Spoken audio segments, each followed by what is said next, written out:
Hello everyone, my name is Chrisa Laju, and along with my colleagues Maria Psychoyou and Amal Al-Jabali, we're going to present you a case study conducted in the Greek educational context for the requirements of our course of Athabasca University, part of a Masters in Education program.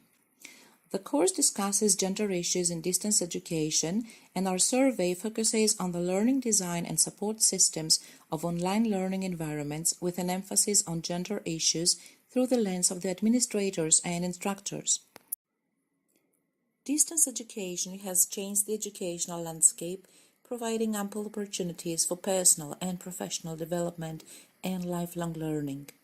Women, having to assume multiple roles, enjoy the benefits distance education can offer. Nevertheless, there are still barriers to consider.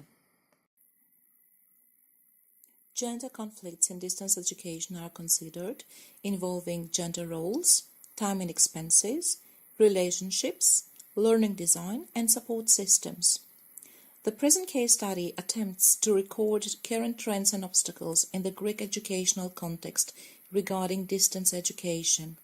To this end, a survey has been conducted with a focus on learning design and support systems of an e-learning program supported by the National and Kapodistrian University of Athens. The National and Kapodistrian University of Athens, in order to promote lifelong learning, designs and delivers the e-learning program named Training Adult Educators.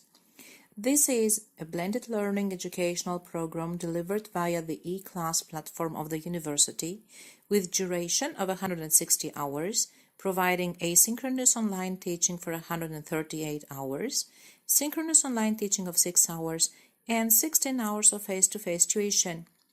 This is a program whose main goal is to prepare candidates to sit for the exam set by the National Organization for Certification of Skills and Career Guidance, with the aim of becoming certified adult educators. It consists of 11 different modules that primarily deal with the learning theories and their applications in adult teaching, the methodology of skip-gap analysis, the design and evaluation of adult teaching courses, and the different teaching techniques and their implementation. There is a separate module for gender issues and multiculturalism in education. With the completion of each module, the learners are required to take an online test or complete an assignment on relevant topics.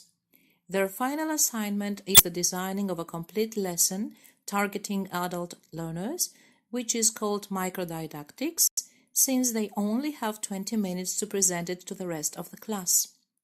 The final grade is calculated taking all these into consideration. There are a few prerequisites for the candidates who need to be university graduates, such as having internet access and basic computer skills. Finally, attending the face-to-face meetings is obligatory.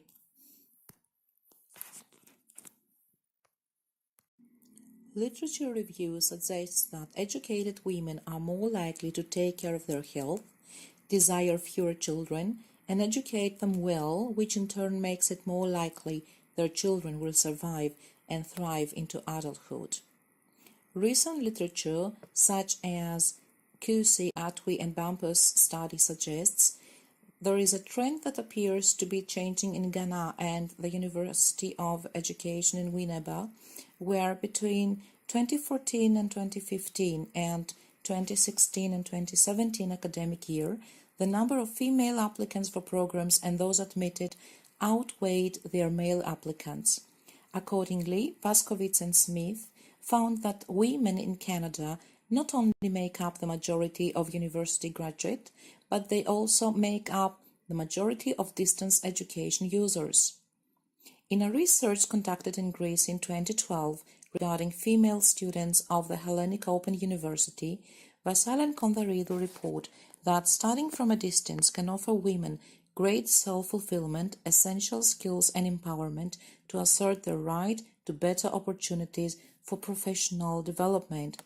They conclude by underlying the importance of having institutions that design and deliver distance education programs that support and promote social equity and justice. This is the major reason why the perspective chosen for this case study focusing on learning design and support systems, is that of the instructor administrator and not that of the learner. Interviews of 4 individuals were conducted who were either administrators or instructors at this program. The instructors and administrators were interviewed based on the post-structural feminist pedagogy, taking into consideration aspects such as the positionality of the instructor, voice, and attitude to the construction of knowledge, and Johnson's contention on the importance of a learner-centered, constructivist design strategy in conjunction with feminist approach. The survey involved the collection of primary and secondary data. There was an in-person interview with the administration conducted, providing valuable information, statistics, and participants' demographics. Additionally, there were anonymous responses received via a specially designed questionnaire on Google Forms. Most of the questions were open-ended that provided us with a lot of insight on the issue. There were some conclusions drawn, but they just laid the foundations for understanding some of the current trends in Greece regarding gender issues when designing e-learning programs. The survey conducted sought to identify whether the learning design and support systems of an online program in the Greek educational context takes gender issues into consideration. Likewise, the responses collected discussed gender and its impact on designing a distance education course and the female students' needs for support. The results from the case study and the discussion related to those findings are as follows. Online or distance learning has been a very popular mode of learning in adult education. It was found that women usually outnumber men in distance education.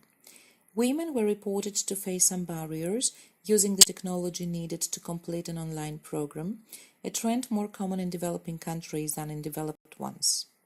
Female students assume a variety of other roles in their lives, a fact which poses multiple practical issues with the advancement of their studies. There has been special concern on designing this particular online program to support different learners' needs. There have been few incidents where female instructors faced stereotypical behavior challenging their authority and expertise, which mostly derived from female students. Women are more communicative and active participants in the forum discussions and conferences. There is support on behalf of the administration and the instructors, but there is room for improvement.